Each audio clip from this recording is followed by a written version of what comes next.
Good morning. I'm Chris Emmel, and I'm a neighbour of Simon Begborough, who's continuing his short break. I'd like to welcome you all to another Redbourn community call, organised by the local group active in Redbourn. These calls are free, and as a result of generous donations from many Redbourn residents, and thank you to everyone who has donated and to keeping the calls free. The Parish Council has also given us a grant, so we'll be continuing the calls for the foreseeable future. Thank you all very, very much, including the Parish Council. The call is now available live on the Redbourners Facebook page, and afterwards it can be found as a recording there. And these calls have been going since April, and it seems a long, long time ago now. Anyway, today I shall be speaking to Keith Mccadam, who has some very interesting stories to tell. Will Gibbs, the Vicar of St Mary's, with his thought for the week, always interesting and always thought-provoking. But first, we're going to be joined by Danny Rowe from the successful Redburn Cricket Club, who will be playing at Lord's this weekend, and I'm looking forward to that. Good morning, Danny. Morning. Morning. Morning, everyone. Brilliant. Now, Danny, come on, in a couple of sentences, summarise Redburn Cricket Club and its relationship with the village of Redbourn. Well, we're very lucky that the cricket club is located right in the heart of the village, and I think it's very much part of village life. We're one of the oldest cricket clubs in Herts, with cricket first played on the common in 1666, and the club was established in 1823. We have a very good and thriving junior section with over 280 members, a growing senior membership, we have social members, we have coffee on the common, which uses the pavilion, and also a summer holiday club. And we see ourselves very much there for the village and the community. Yeah, I mean, I have to say I've been in your social club, and it's social. It's very, very, very good. So, you've got to the final of the English Village Tournament. What took so long? Well, it's not actually called the English Village Tournament. It's called the National Village Knockout, just to correct you. But it's the first time we've it's the first time we've entered it. That's why it took so long. So this year's the first time we entered. But the tournament's been around since 1972. But we always thought the village was too big to enter. But the rules changed a couple of years ago, and the cricket committee decided it'd be a really good idea to give it a go. So first year we've got to the final, which is pretty amazing. But we're very much a club on the up as well. The first 11 has won their league and got promoted for the last 3 years. This year the second and the fourth 11 have both finished second in their leagues, and the third 11 has come fourth. We're very much focused on the juniors. Of the 12 of the players that travelled to Lord's to play in the final, 9 have come through the junior section and played Colts and junior cricket at Redbourn. So we're very much focused on that as a club. That's brilliant, isn't it? So 3/4 of your team are actually sort of locally grown, if you know what I mean. That's fantastic news. Right, yeah. So, have you got any tactics for the match, or are you just sort of going to go out there and play your normal game? Have you played Colwell before? No, we don't know much about Colwell, to be honest. But I think the big game for us was the semi-final. You know, that the actual thought of playing at Lord's is amazing. So for us, the semi-final was a really big game, and we were very nervous before that, a lot of us. But I think we're a bit more relaxed now we've got there, and we just want to go out and execute our game plans at Lord's and hopefully come back with a win. Brilliant, brilliant. Well, I mean, enjoy it, whatever happens. Yeah, it's living the dream. And I hadn't realised, but you only played one game at home in this whole knockout. Yeah, unfortunately we did. So we've travelled far and wide on the road. Obviously, firstly in the Heart section, and once we got through that, we started playing further afield. But yeah, unfortunately one game at Redbourn, but I think it was probably the best game. To be fair, you know, the thriller, where it was a very low scoring total, and the support from the village that day was absolutely outstanding. So yeah, hopefully next year when we win the competition again, we've got a few more home games, so we can provide a bit more entertainment for the rest of the village. I like that attitude. That's good stuff. Now, tell me, what have the last few days been like? Is there any funny story? Well, for me, it's just been a bit bonkers, really. I'm still trying to get my head around the fact that I'm actually going to walk out at Lord's and play some cricket there. It's just every cricketer's dream to play cricket at Lord's, and the whole club and is so excited about the fact we've got to the final. But there are a couple of nice stories, not funny stories maybe, but nice stories about what's going to happen on Saturday. The first being that Ed and Will, our two opening batsmen, will be only the second pair of brothers to open the batting at Lords in the Cup final. I don't know when the first pair did it, but they both scored 50s. So I'm expecting great things from Ed and Will, and there's plenty of pressure on them to replicate that or do better. And then also Callum Moyle. Callum's one of our opening bowlers. His grandfather was actually part of a winning side in the Cup back in 1976 when he played for some random Cornish side. And he's actually written a really nice message to the team about his experience on the day and what to expect. So that's been shared. We've also had quite a bit of support from celebrities. So we had a message from Michael Vaughan, Ishiguro, and somebody else last night. I can't remember who it was, mentioning us, telling us what to expect. Tina Best has sent the message. She was an ex-West Indian cricketer, and also Mark Ramprakash. So we've had some support from some celebrities. There is some more coming, but I can't reveal that now because the rest of the team don't know about it, so I've got to keep it on the wraps. But I just think, the club's been overwhelmed by the support from the people in the village. We had over 150 people travel down to Somerset 2 weeks ago to support us in a semi-final.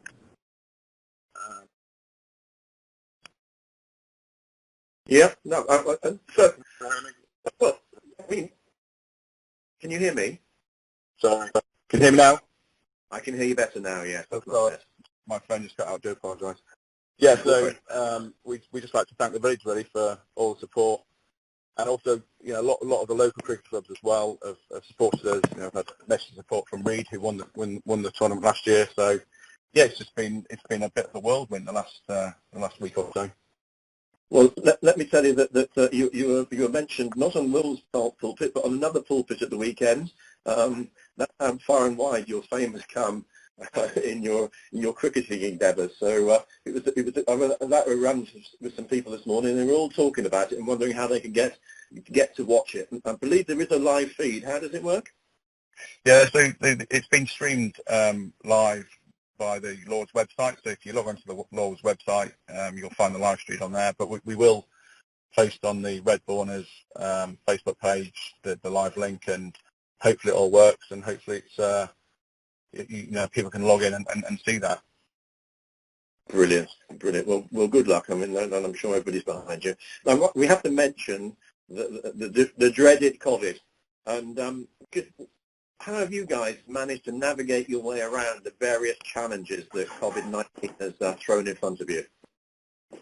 Yeah, interesting. Yeah. So as with everything relating to the pandemic, it was pretty difficult at first, but once we got our systems established and it became routine, it became much easier.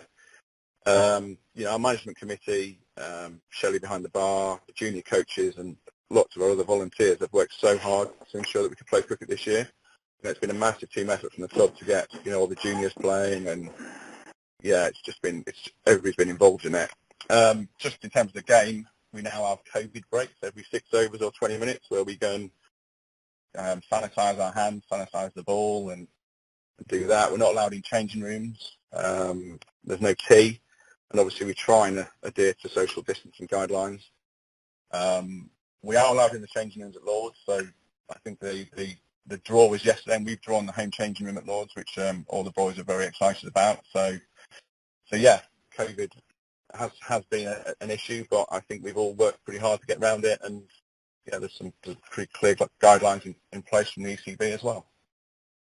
Excellent. Well, okay. Well, if you hang on, because I know Keith probably wants to ask you a couple of questions. He's a cricketer of some renown, although he's very modest.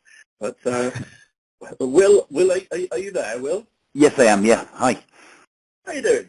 I'm well, thank you, Chris. Nice to hear you. So, what thoughts for the week have you got for us this week, Will? Well, today's the feast day of St. Ninian, who, unless our hearers have a rare devotion for, is probably someone that many of you won't know a great deal about. So I thought I'd share a little bit about his life and what he might have to say to us today. He was born in about the year 360 and was the son of a Cumbrian chieftain who had himself converted to Christianity. He lived in the very early days of Christianity in Britain, and only some 50 to 100 years after Alban's death, the first Christian martyr in this land. It seems that Ninian visited Rome in his youth, where he received training in the faith. He was consecrated bishop in the year 394, and returned to Britain, where he set up a community of monks at Whithorn in Galloway, southwest Scotland, from where they went out on missionary journeys as far as Perth and Stirling, and Ninian died in about the year 432. What we know about his life comes from two main sources. The Venerable Bede's famous book, The Ecclesiastical History of the English Church and People, written around 731, which describes briefly the ministry that Ninian had to the southern Picts in the early 5th century. The other source is from Aelred of Rievaulx, writing in the first half of the 12th century.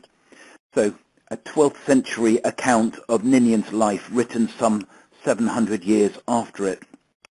That time span can't help but cast some doubts on the finer detail and accuracy. But what we do get in that piece of writing is a most beautifully written appreciation of his life and work. The turn of phrase and choice of language are stunning, and I'd like to read an extract now, if I may. As a young man, Ninian travelled to Rome, and there the Pope placed him in the care of good teachers of the truth, to be instructed in the disciplines of the faith and in the meaning of Scripture. The young man, full of God, did not labour in vain or to no purpose. In the course of his studies, he came to realize how much of his previous education at the hands of unskilled teachers had been at variance with sound doctrine. Therefore, with all eagerness, Ninian opened wide the mouth of his soul to receive the word of God. Like a bee that sucks nectar from many different flowers, he formed in his mind honeycombs of wisdom, constructed from the arguments he gathered from his various teachers. He stored them in the secret recesses of his heart, preserving them until they had been thoroughly digested, with the result that in later years he could bring forth from his inner person a wisdom that not only nurtured his own soul, but also brought comfort to others. Truly, it was due reward for one who for the love of truth had been prepared to forsake his native land, wealth, and pleasure. Having lived for many years in the city, it came to the knowledge of the Bishop of Rome that in certain western parts of Britain were yet many who had not received this faith of our Saviour, and that some were hearing the word of the gospel from the lips of heretics and those poorly instructed in the law of God. Moved by the Spirit of God, the Pope with his own hands therefore ordained the man of God to the episcopate, and having bestowed on him his blessing, appointed him apostle to his native land. Ninian travelled home via the city of Tours, for at this time the most blessed Martin was its bishop, and he had long been desirous to meet him. There he stayed for a while, consulting the holy man. On reaching his native land, a great crowd of people went out to greet him. Great was the joy of all, wonderful the devotion. Everywhere resounded with the praise of Christ, for everyone regarded Ninian as a prophet. Straightway this diligent workman entered upon the field of his Lord, rooting out what had been wrongly planted, scattering what had been wrongfully collected, and pulling down that which had been wrongly built. Then, with the minds of his people purged of error, Ninian began to lay in them the foundations of true faith, building with the God of wisdom, the silver of knowledge, and the precious stones of good works. He chose a site for his church at a place which is now called Whithorn. It is situated on the shore of the ocean, the land running far out to sea, so that it is enclosed by the sea on 3 sides, with access only from the north. Here, by the command of the man of God, stonemasons, whom he had brought with him from Tours, built a church of stone, before which, it is said, no other had ever been built in Britain. When blessed Ninian died, perfect in life and full of years, She left this world as a happy man, and accompanied by the angels, his soul was carried to heaven, there to receive his eternal reward. That's the end of the quote. Well, what do you make of that? Well, whether you're a Christian or not, I hope you can agree with me that they are wonderful words. And what a wonderful thing for somebody to write about another human being. And here we are, almost 1,600 years later, still hearing about his life and inspired by his example. Now, the old name for Whithorn in Galloway was Candida Casa. The name derives from Latin, casa, meaning hut or house, and candidus or candida, meaning shining or glittering white, possibly referring to the stone used to construct it, or the whitewash used to paint it. So it literally means white house. So as we remember Ninian today, we may well as enjoying his story, we may well sigh. Would that the same wisdom, humility and care came out of another White House in our own time.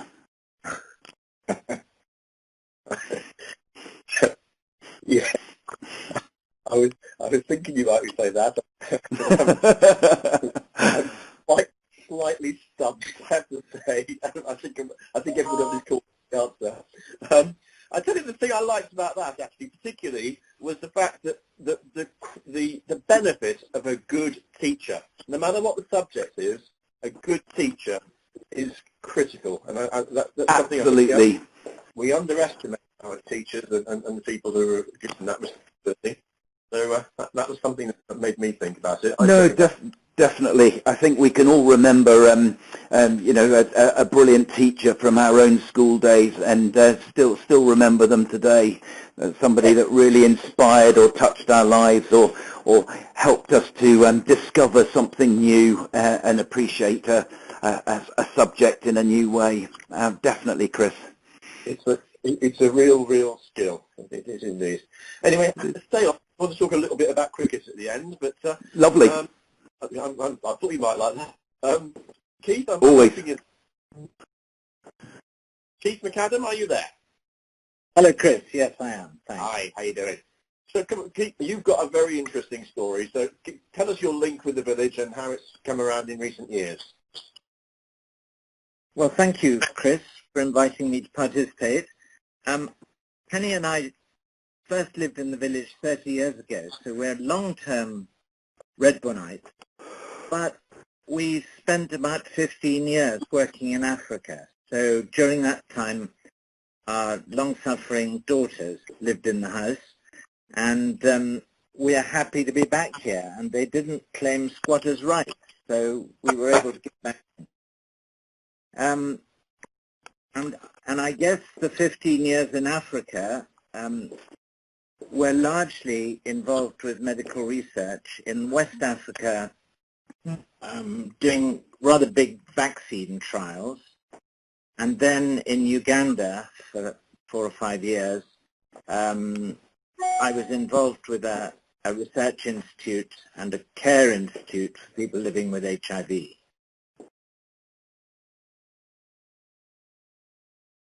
Hello. I'm still here. Shall I keep talking? Oh yes, I'm enthralled. I'm absolutely enthralled. So yeah, keep going. I mean, I'm there. When we got back from Uganda, Will Gibbs of Ninian fame sought us out to try and help coordinate the 900th birthday of the village, and of the church. And so, although we quite a long time ago lost many contacts in the village, this was a wonderful way to be reincorporated into the community. And a group of people put together something like 27 events in 2010, which marked the 900th birthday of the formation of the village, really with the creation of St. Mary's Church 910 years ago now. It was. I remember an awful lot going on that summer. It was very interesting. Now, I want to get on to your charity in a minute, and obviously we're going to talk about the cricket because we can't not talk about that. Can I just ask you a quick question? You're a deputy lieutenant for Hertfordshire. For us who don't really understand these things, what does that involve? Well, every county has a Lord Lieutenant who represents the Queen in the county. And so the last one in Hertfordshire was Dione Verulam, Countess Verulam, and currently it's Robert Voss, who is the Lord Lieutenant. And there are a number of us who are deputies, and when they can't manage, and at other times, we represent them, and I guess the Queen, at events that she might like to be participating in, but obviously can't do. So it's an honorary role, but it's fun, and you meet lots of interesting people. I'm sure you do, and it actually sounds all these little infrastructures that we don't realise exist that make the world go round. It's actually quite amazing, really. Now, did you found a charity, or you certainly support a significant charity called Music for My Mind? Can you talk to people about that? I think it's particularly interesting. Well, I learnt the value of music to people when I was working in Uganda, actually, running a clinic which ran from 7 in the morning till 7 at night. And we were just overwhelmed with the need for care. And people were there for hours and hours doing nothing except covering their face so as not to be recognized with HIV. And into this environment, we introduced a creativity initiative which included music. Music, art, social and spiritual support, entrepreneurial life skills, and games in the clinic. And those activities went on throughout the day, but the one that made a huge difference was music. And so when I came back to Britain, I had a role at the Royal College of Physicians and was asked to give a talk on AIDS in Africa. And instead of that, I spoke about creativity in healthcare. And the president came up to me afterwards and said, "What are you doing giving one title to a talk and then speaking on something totally different?" And I thought he was going to wrap my knuckles. But actually he said, "Look, I'm very grateful you did because I've been involved with gardening in prisons. And we've noticed that creative activity helps rehab prisoners. So why don't you go out and try and do something in the health service about creativity and care?" And so we did a lot of work, actually, looking at what was going on. And the one that there was the most evidence, albeit anecdotal, for help of music was in people living with short-term memory loss, dementia. And so we've, for the last 3 or 4 years, had a new charity, which is registered as a charity and headquartered in Redbourn, to bring favourite music to people living with short-term memory loss. And so we started working in St. Matthew's care home with people who had dementia, and found that by playing them music which they knew and loved in their teenage years, you could actually get an amazing response, even from people who couldn't recognize their spouse or their children. They would still be able to remember music that was from their teenage years. And as we mentioned earlier, they might also be able to remember the Lord's Prayer, which they knew as children. And hymns are very popular. So we've set up a charity which is using technology to try and provide evidence that music really helps the care of people living with dementia and their families and carers. So we are we're working at the moment in a number of care homes. Sadly, we're not allowed into care homes at the moment, so we're now working with families affected by dementia who have someone in the household living with short-term memory loss, and we will make their playlist for them free, of course, to help in times that are difficult for them. And we're finding that there are certain times in the life of people who have to be looked after, like toileting, dressing, going to bed at night, where actually it's pretty stressful and people get very churned up about it. So at those times it's a wonderful release and encouragement to have some music which you can play, which they love and you know will create a happy response. So we're very happy to make playlists for anyone, any families who feel they've got someone they're trying to look after with memory loss or dementia. And we'd be happy to provide a playlist from their teenage years. And then you can, as family, can build up that list.